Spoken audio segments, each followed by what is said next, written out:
नमस्कार दोस्तों, जैसे कि आप सब जानते हैं कि व्यापारी टॉक्स आपके लिए बिजनेस से संबंधित चीज़ें लाता रहता है। तो आज हम आए हैं जनक पार्क। जी सही सुना आपने, जनक पार्क आपका कमला नगर में है। आज जनक पार्क के लोगों से पूछेंगे उनकी राय। जैसे कि आप जानते हैं हमारी business talk in park with public का ये 3rd एपिसोड है। तो चलिए देखते हैं, आज बड़ा मज़ा आने वाला। बने रहिएगा वीडियो के एंड तक, बहुत प्यारे प्यारे आपको ओपिनियन मिलेंगे आज देखने को, बहुत ज़्यादा इन्फॉर्मेशन मिलेगी। Thank you. तो चलिए अब शुरुआत करते हैं आज का एपिसोड। इधर मुझे काफी सारे लोग दिख रहे हैं, इनसे हम क्वेश्चन पूछ सकते हैं काफी सारे। तो चलिए स्टार्ट करते हैं बिना किसी देरी के। आ जाइए।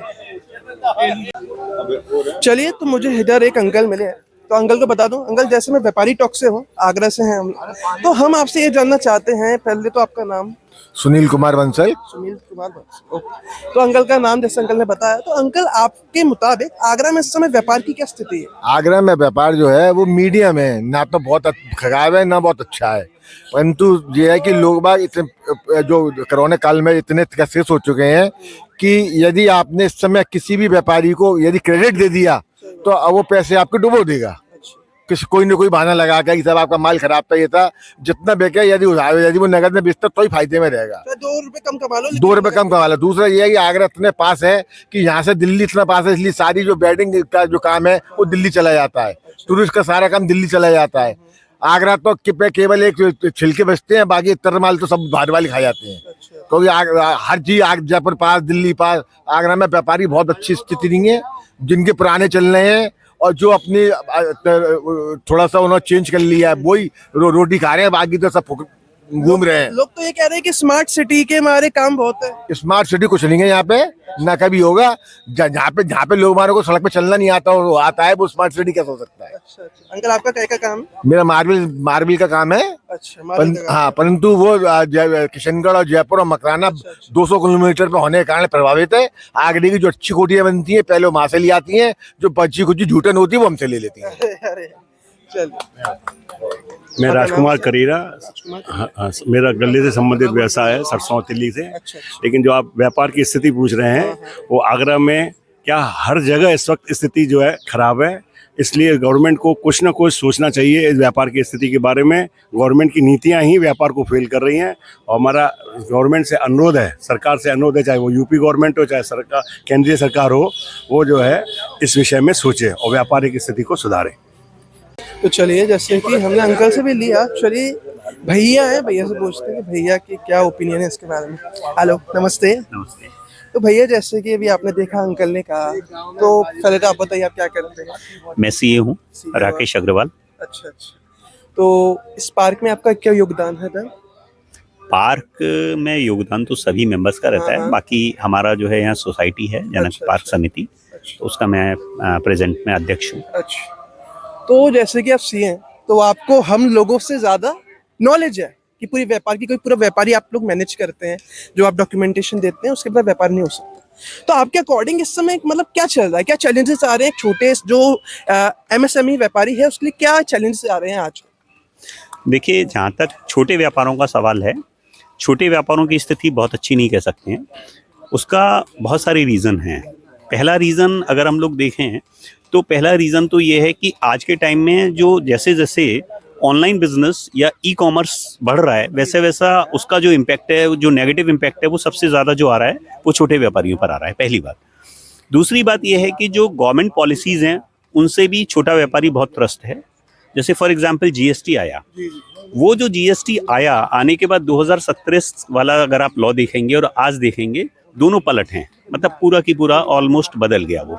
तो है क्या, मेरा अपना मानना ये है कि यदि कोई भी नियम है और वो नियम अगर डेली बदलते रहेंगे तो डेफिनेट सी बात है जो सबसे ज़्यादा अनकंफर्टेबल होगा वो छोटा व्यापारी होगा। और दूसरा ये है कि जो कानून है उसमें जो फॉर्मेलिटीज़ हैं वो छोटे व्यापारियों और बड़े व्यापारियों के लिए, दोनों के लिए बराबर हैं। तो बड़ा व्यापारी क्योंकि बहुत कमा रहा है, अच्छा कमा रहा है, तो वो अपने यहाँ सीए भी रख सकता है, अच्छे कंसल्टेंट्स रख सकता है। लेकिन जो छोटा व्यापारी है उसके साथ प्रॉब्लम ये है कि वो उसके लिए उस कॉस्ट की अफोर्डेबिलिटी बहुत मुश्किल है। तो अल्टीमेटली इस तरह की पॉलिसीज से जो छोटा व्यापारी है वो बैडली इफेक्टेड होता है। अब जैसे कि एक चीज और है, जैसे कि पहले ग्रोसरी स्टोर बहुत ज्यादा थे, लेकिन अब क्या है ना कि रिलायंस के स्मार्ट पॉइंट आ गए हैं, ट्रेंड्स आ गए हैं, तो इससे हर आदमी ना उधर जाने की सोचता है। तो इसमें मतलब ऐसा क्या करे एक छोटा व्यापारी जिससे उसके उधर नहीं जाए ग्राहक, उसके पास आए? देखिए, इसके लिए व्यापारी कुछ नहीं कर सकता है प्रैक्टिकली। उसका कारण ये है, ये जितने जाइंट्स हैं, जितने बड़े व्यापारी हैं, ये सीधी सीधी आप छोटा सा एग्जांपल लीजिए। रिलायंस की अगर हम बात करें, जब जियो आया तो उसने बहुत सारे प्लेयर्स को जो है खत्म कर दिया या बहुत सारे प्लेयर्स को साफ कर दिया। आधी सारे ब्रांड उनकी है। इतनी बड़ी इंडस्ट्रीज के पास एक चीज है कि वो अगर 1, 2 या 3 साल अपने व्यापार को लॉस में भी चलाएंगे तो वो अपने कॉम्पिटिटर्स को एलिमिनेट कर सकते हैं, लेकिन छोटा व्यापारी ऐसा नहीं कर सकता है। इसमें मेरा मानना यह है, कहीं ना कहीं कुछ ना कुछ या तो व्यापारी को इस वे में सोचना पड़ेगा कि वो ऐसे व्यापारों में जाए जहाँ की इस तरह का कंपटीशन ना हो, या फिर दूसरा कहीं ना कहीं गवर्नमेंट पॉलिसीज या गवर्नमेंट को इसमें कहीं ना कहीं इंटरप्ट करना पड़ेगा, तभी व्यवस्थाएं सुधरेंगी। और आपका आगरा के रियल एस्टेट के बारे में क्या ख्याल है, जो रियल एस्टेट में अभी बूम चल रहा है? देखिए, जहाँ तक रियल एस्टेट का सवाल है, ये तो आप ये मान के चलिए साइक्लिकल ट्रेंड है, हर व्यापार में रहता है।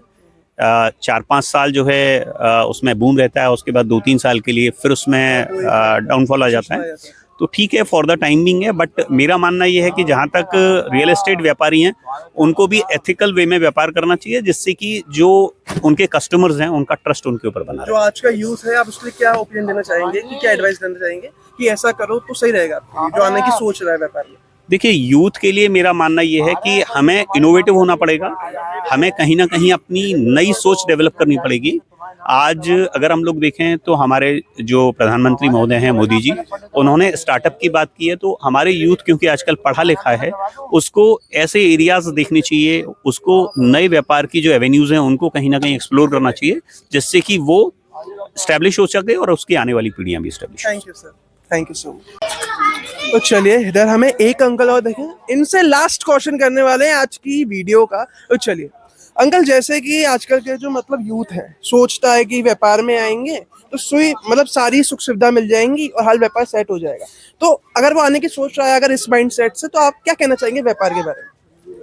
नहीं, व्यापार अगर आपका माइंड अगर व्यापार की तरफ है तो एक छोटे से स्टार्ट करेंगे, सारे व्यापार को देखते हुए कि हमें ये व्यापार करना है, खुद को चॉइस करना पड़ेगा, और वो छोटे से स्टार्ट करने का फिर उसमें ग्रोथ दिखेगा तो आगे बढ़ेंगे।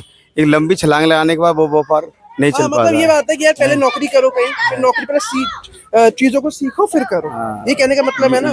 तो मतलब आ सकता है, मतलब बंदा आ सकता है। नहीं, हाँ, नौकरी में नहीं है, अगर बिजनेस करा, बिजनेस के अलावा कुछ भी नहीं है। जैसे कि आगरा में आपको क्या लगता है कि फ्यूचर क्या है बिजनेस का?